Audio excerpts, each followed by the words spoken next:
Siyempre, letter ang pinag-uusapan. Hawak ko ang letter. Ano letter? Letter ito. Letter galing sa'yo. Yes. Letter check namin. check muna. Ay! Yes.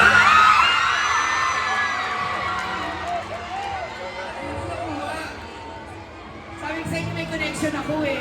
Connection.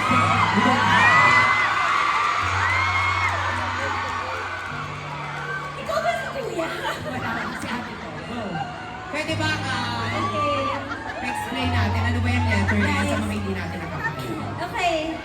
So yung letter na to, oh my God, we wrote this inside BBB. Kaya lang hindi namin siya nabasa sa isa't isa because na-evict kami, unfortunately, the next day. So, I think this is gonna be... Oo, kasi parang ito pa yung time na hindi namin din masabi sa isa't isa yung... Parang ito yung chance kung yung gusto namin sabihin sa isa't isa. So parang mixed emotions para sa akin eh. Kasi sabi ko, ang dami ko nilagay dito. Ako nakakahiya. Buti, hindi nga nabaan na So, Naka-pencil pa yung sa kanyang pencil pa. Babasahin mo naman sa isa't isa. So, no. Kasi Okay. naka- Sino muna? Ikaw muna. Ako muna. Naya ako!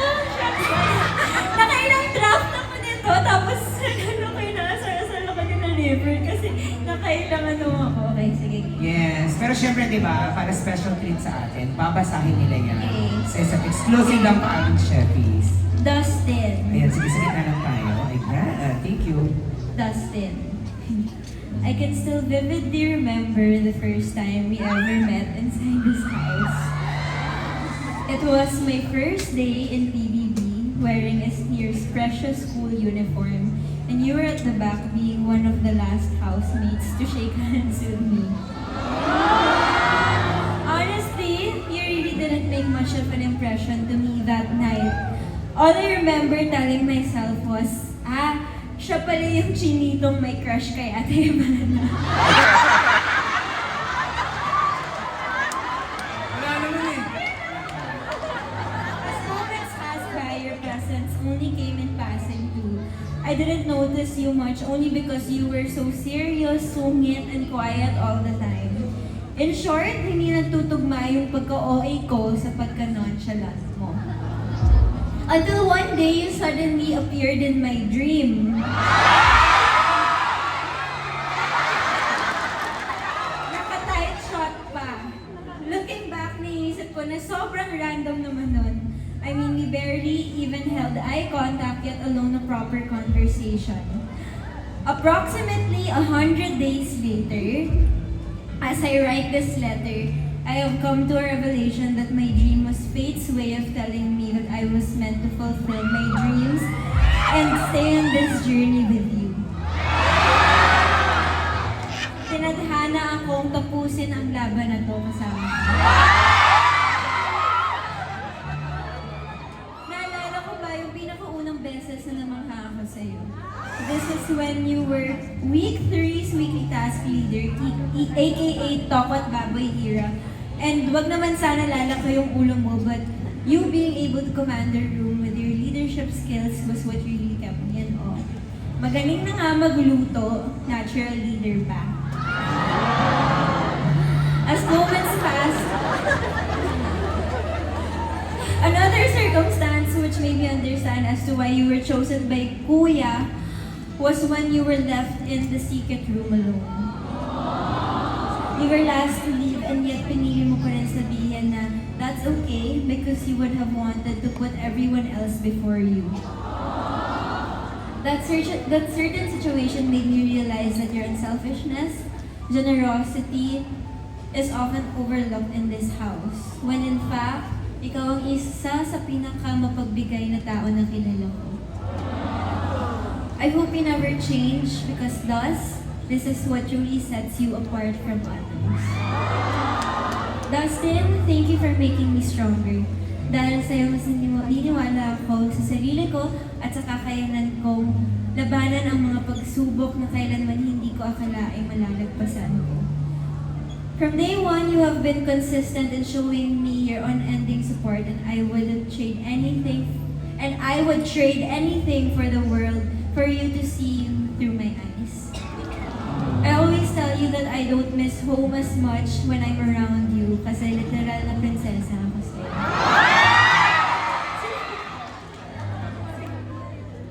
Alagang-alaga at iniintindi mo alagang-alaga at iniintindi sa bawat segundo ng bawat oras. Okay, tama na, cheesy na, nakalagay. I want you to know that I'm always proud of you. Kahit na magbago ito ng mundo, kahit na talikuran ka nilang lahat, o kahit na makailang away pa tayo, hindi ako magsasawang piliin ka araw-araw. As your duo. As your duo. No matter what, always and forever. Love, yeah.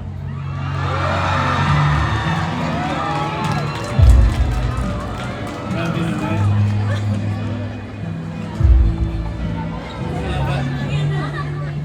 Nakuha yung letter. Saan yung nakuha? Basta yung connections.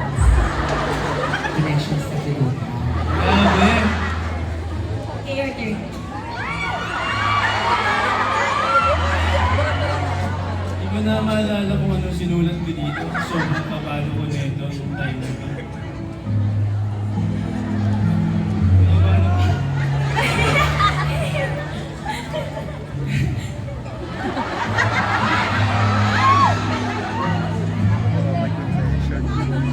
Dear Bianca,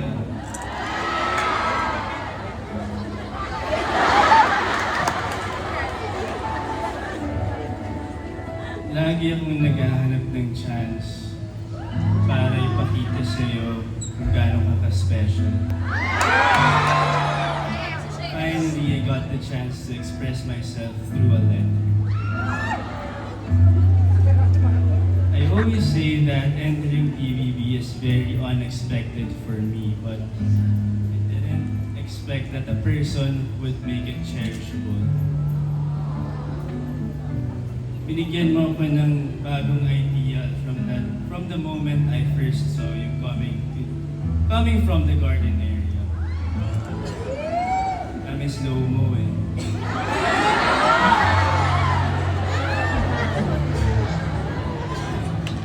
Kasi sobrang confident mo, sobrang cute mo, sobrang ganda. Tsaka may ingay.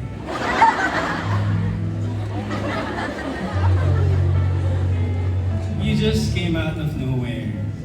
But from that day, I never did not admire you. And it grew more and more each day. Igilig nila eh. It just feels different getting to know you. Not just because you are my opposite, but also for giving me a new perspective in different aspects. Ang dami kong natututunan sa'yo. And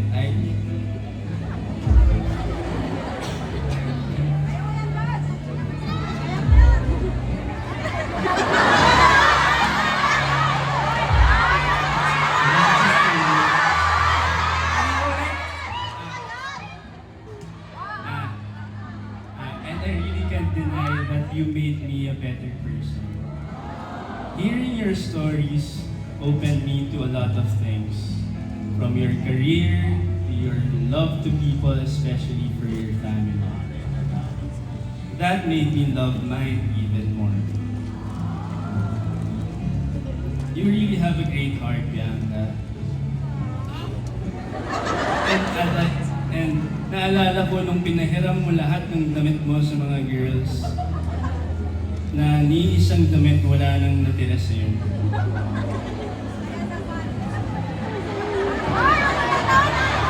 Diba? Sino yung mga, si Ralph, si AZ, pinahiram niya lahat ng damit niya kay Ralph and kay Ralph.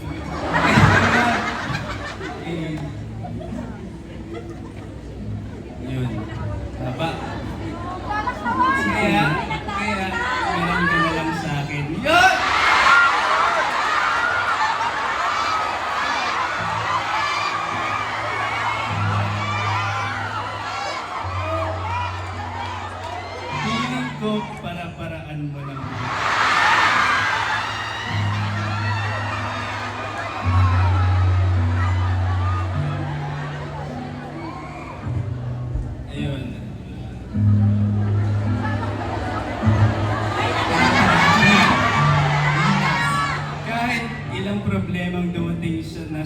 sabay, kinakaya mo. You are a fighter. One thing I also admire about you is your personality. I remember telling River na you really give... Ano to? Ang labo na kasi pencil eh. You really give light inside this house. Lagi mo kaming pinapatawa, pinapasaya, at gusto ko malaman mo na malaki ang naging ambag mo sa loob ng bahay. Kasi lagi niyan dinadoubt yung sarili niya. Hindi ko alam kung alam niyo. Pero, ayun. Ha? Basa lang, basa. Sorry. Walang side chika, basa na. Diretso. Saan na ba ako? Wala pa lang. Okay. Naka-pencil kasi, malabo na. Labo.